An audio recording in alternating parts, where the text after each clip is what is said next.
चंद्रशेखर आज़ाद अब पूरी तरीके से बर्बाद होने जा रहे हैं या उन्हें बर्बाद किया जा रहा है। चंद्रशेखर आज़ाद की संसद सदस्यता चली जाएगी या उनको छीन लिया जाएगा। चंद्रशेखर आज़ाद के पीछे क्या कोई बहुत बड़ा दुश्मन लग गया है? चंद्रशेखर आज़ाद का दुश्मन पैदा कैसे हो सकता है? आज दर्शकों इस वीडियो में बात करेंगे कि एक लड़की जिस तरीके से चंद्रशेखर आज़ाद पर यौन शोषण का आरोप लगा रही है, एक लड़की जिस तरीके से चंद्रशेखर आज़ाद की छवि को ख़राब करने की कोशिश कर रही है, एक लड़की रोनी जिस तरीके से चंद्रशेखर आज़ाद पर आरोप प्रत्यारोप कर रही है, क्या ये तमाम आरोप प्रत्यारोप सही है? क्या ये बात गलत है? आज हम इसकी पुष्टि इस वीडियो में खुलकर करेंगे। बताएंगे कि कौन सच्चा कौन झूठा है, कौन बेईमान है और कौन किसके कैरेक्टर के पीछे लग गया है। दर्शकों, ये मामला चंद्रशेखर आज़ाद और एक लड़की का है जिसका नाम रोहिणी है। दरअसल रोहिणी विदेश में रहती है। इन दिनों वो दरअसल जो है एक से बढ़कर एक आयोग में जा रही है। महिला आयोग में भी गई, वो एफआईआर दर्ज भी करा चुकी है, कोर्ट में जाने की बात हो चुकी है। अब इस लड़ाई का फैसला दरअसल जो महिला आयोग में होगा या कानून के बीच में होगा या सुप्रीम कोर्ट में होगा या कहाँ होगा या फैमिली कोर्ट में होगा, इसका फैसला अब हम आपको आज ही बता देते हैं कि कौन जीतेगा कौन हारेगा, कौन झूठ बोल रहा है कौन सच बोल रहा है, कौन किसके पीछे लग रहा है। दरअसल सबसे पहले लड़की के बयानों को देखिए, इनके कॉन्फिडेंस को देखिए और समझिए कि क्या इसके पीछे कोई पावर है, क्या इस महिला का कोई समर्थन कर रहा है या इस महिला का कोई इस्तेमाल कर इनको आगे लाकर चंद्रशेखर आज़ाद के कैरेक्टर को ख़राब तो नहीं कर रहा है। इनका कहना है महोदय का कि चंद्रशेखर आज़ाद ने हमारे पैसे लिए, हमारा इस्तेमाल किया, हमसे एक से बढ़कर एक कीमती गिफ्ट लिए और उसके बाद जब जिम्मेदारी लेने की बात आई, शादी करने की बात आई, जब जिम्मेदारियों को निभाने की बात आई तो चंद्रशेखर आज़ाद ने लड़की रोहिणी को लात मार दिया, धोखा दे दिया, उनसे दूरियां बना ली। ये उनका आरोप है साफ शब्दों में।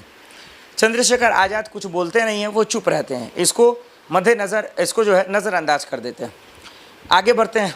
वो आए दिन सोशल मीडिया पे इंटरव्यू देना शुरू कर देती है।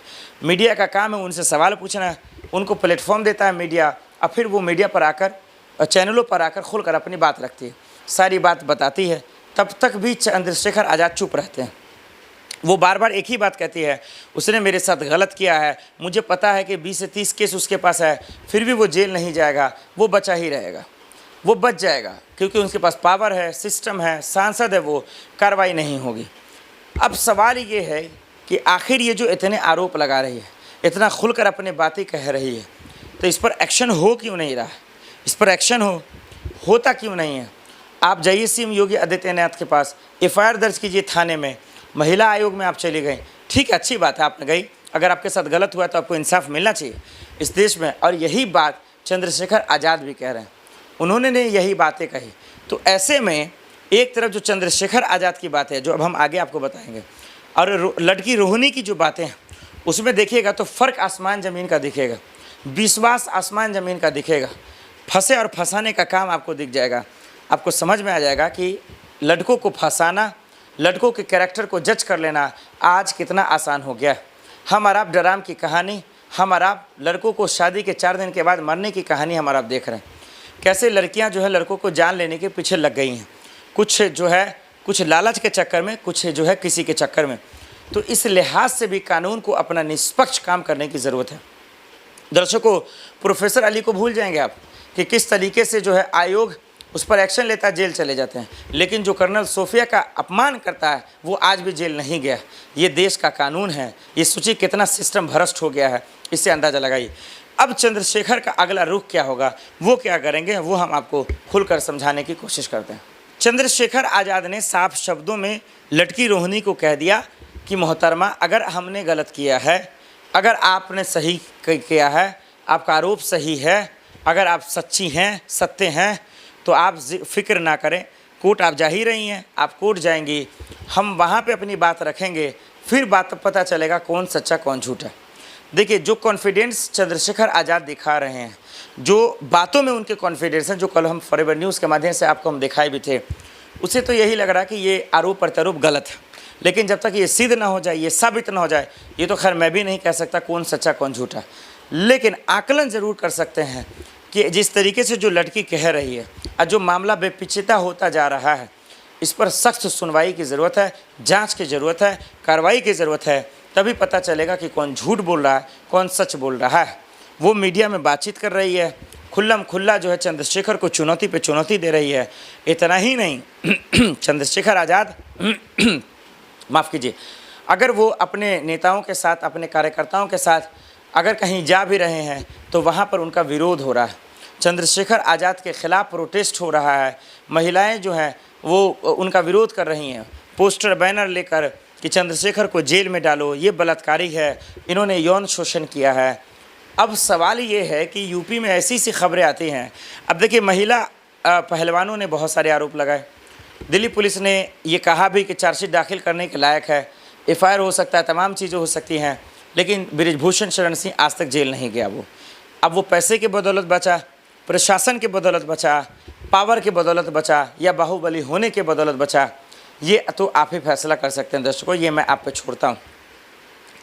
तो अब आखिर चंद्रशेखर क्या जेल जाएंगे? क्या उन्होंने वाकई में गलत किया है? एक लड़की के साथ दुर्व्यवहार किया, एक लड़की के साथ छलावा किया है, धोखा किया है, एक लड़की के साथ ज़िंदगी से खिलवाड़ किया है। ये दूध का दूध पानी का पानी फैमिली कोर्ट में हो जाएगा जब रोहिणी जी जाएंगी, क्योंकि साफ शब्दों में चंद्रशेखर ने कहा कि अब वो जाएंगी, हम वहीं जाकर जवाब देंगे, क्योंकि वो खुद वकील भी हैं। चंद्रशेखर आज़ाद एडवोकेट भी हैं, नेता भी हैं, सांसद भी हैं। तो अब देंगे, एफआईआर दर्ज भी हो चुका है। तो अगर वो जेल जाते हैं तो संसद सदस्यता भी रद्द हो जाएगी। अब सदन के अंदर भी ये सवाल है, नगीना से वो सांसद हैं नगीना से वो सांसद हैं।